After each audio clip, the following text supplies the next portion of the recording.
हम सब मां शारदे के वंदन के उपरांत योग को हम लोगों ने देखा, लेकिन जो बात हम सबको शायद कभी जहन में आई नहीं होगी, उससे अपनी बात शुरू करता हूं मां सरस्वती से। मां सरस्वती का जो विषय है यह वेदों से निकला हुआ विषय है। आधुनिक काल में मां सरस्वती को नामक नदी को कहीं और हम लोग ढूंढ नहीं पाए, लेकिन मां सरस्वती के आसपास जो कुछ हुआ उसने अब तक के आपके जीवन को प्रभावित किया है और मुझे लगता है आगे भी लगातार करती रहेगी। सरस्वती के आसपास जो अब लुप्त है, जो पाकिस्तान के क्षेत्र में पाई गई है, जिन्हें सिंधु से लेकर और वहां पंजाब से निकलने वाली लगभग 5 नदियों का जल जहां से जाता था, लगभग 450 विद्यालय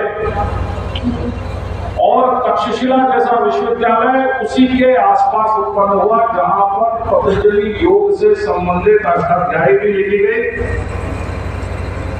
और जहां पर वेदों की रचना की शुरुआत भी हुई। वेद अलग अलग कालखंड में लिखे गए हैं,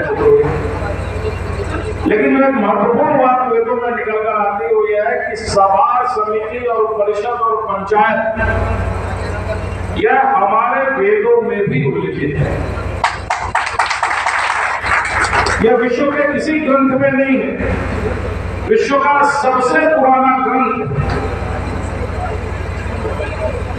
जो आज सारे विश्व में चर्चा का विषय है, वहां से सभा, समिति, परिषद शब्द लिखे। और अम्बेडकर जी ने जब संविधान लिखा तो संविधान समिति की आखिरी बैठक में जो संसद में हुई थी, उसमें भाषण देते वक्त उन्होंने कहा था कि लोग कहेंगे कि मैंने यह संविधान ब्रिटेन से चुराया है, आयरलैंड से लिया है, अमेरिका और फ्रांस से लिया है, लेकिन मेरी प्रेरणा भारत के उन ग्रंथों से है जहां पर वेद, संघ, समिति, परिषद इत्यादि शब्द पूर्व लिखित है, जब लोकतंत्र विस्थापित नहीं हुआ था विश्व में। आज आप सब उन्हीं पंचायतों के सेवक हैं।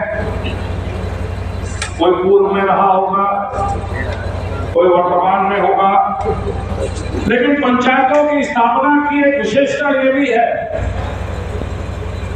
कि पंचायतों में चाहे किसी का राज इस देश में रहा हो, चाहे अंग्रेजों का रहा हो, कहीं फ्रेंच लोगों ने राज किया, कहीं पुर्तगाल के लोगों ने राज किया, कभी मुगलों ने बहुत समय तक राज किया, अन्य समूहों ने राज किया, लेकिन पंचायत की व्यवस्था को बदलने की हैसियत किसी में पैदा नहीं है। पंचायतें जो की त्यों रही, पंचायतों का कार्यक्रम जो का त्यों रहा और पंचायतों से निकले हुए कानून अंततः कानून बनकर देश की संसद तक पहुंचे। यह पंचायतों की विशेषता है। अब 21वीं सदी में हम पदार्पण करके लगभग 25 वर्ष पूरे होने को आ रहे हैं। 1991-92 के दौरान संविधान का 73वां संशोधन हुआ था। लगभग 30 वर्ष पूर्व, 30 वर्ष पूर्व जो संशोधन संविधान में हुआ, इस संशोधन में लगभग 29 विषय पंचायतों को दिए गए। आज जो भी आपके पास शक्तियां हैं वो इस 73वें संशोधन के माध्यम से है। वो चाहे ब्लॉक प्रमुखों के पास हो, वो चाहे ग्राम प्रधानों के पास हो और वो चाहे जिला पंचायतों के पास हो। उसी के बाद आपके इलेक्शन समयबद्ध तरीके से होने शुरू हुए, उसी के बाद अन्य कार्य होने शुरू हुए। लेकिन मैं जिस विषय की तरफ आपका ध्यान ले जाना चाहता हूं वो विषय महत्वपूर्ण और इस प्रहरी सम्मेलन का मुख्य विषय वही। मैं छात्र जीवन से राजनीति में हूं।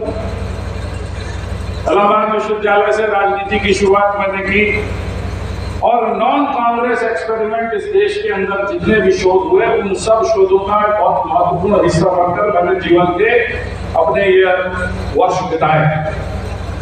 18 वर्ष की उम्र में विश्वनाथ प्रताप सिंह जी के साथ मैंने राजनीति की शुरुआत की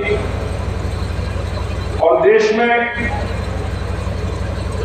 पूरी मेहनत के साथ लगभग 1 वर्ष देश के कोने कोने में उनके साथ चलने के उपरांत जब देश के प्रधानमंत्री हो गए तब फिर वापस शिक्षा की ओर लौटकर अपनी शिक्षा शुरू की। लेकिन इस दौरान मुझे यह आभास हुआ और जो आज भी खटकता है कि देश के 76% से लेकर लगभग 80% की आबादी आज भी ग्राम पंचायतों में रहती है। यह जो 76% आबादी है इसको ग्रामीण क्षेत्र कहा जाता है और जो 22% के लगभग आबादी 24% है इसको शहरी क्षेत्र कहा जाता है। शहरी क्षेत्र में विशेषता यह है कि शहरी क्षेत्र देश के बजट का 80% के लगभग पैसा ले जाता है, ग्रामीण क्षेत्र को 20 से 30% के बीच का धन मिलता है, जबकि आबादी 76% है। काम यहां ज्यादा होना चाहिए और यह अब 21वीं सदी में देश की राजनीति की मुख्य धारा को प्रभावित करने वाला विचार बनेगा। आप सब सुधी लोग अपने अपने ग्राम पंचायत में जो विकास हो रहा है उसके विषय में सबको जानकारी है। जब एक बार शौचालय बन जाएंगे, जब एक बार सबके छतें पक्की हो जाएंगी, जब सबके घरों में बिजली पहुंच जाएगी, जब सबके घर तक सड़क पहुंच जाएगी, जब सबका आयुष्मान कार्ड बन जाएगा, जब नल के द्वारा जल हर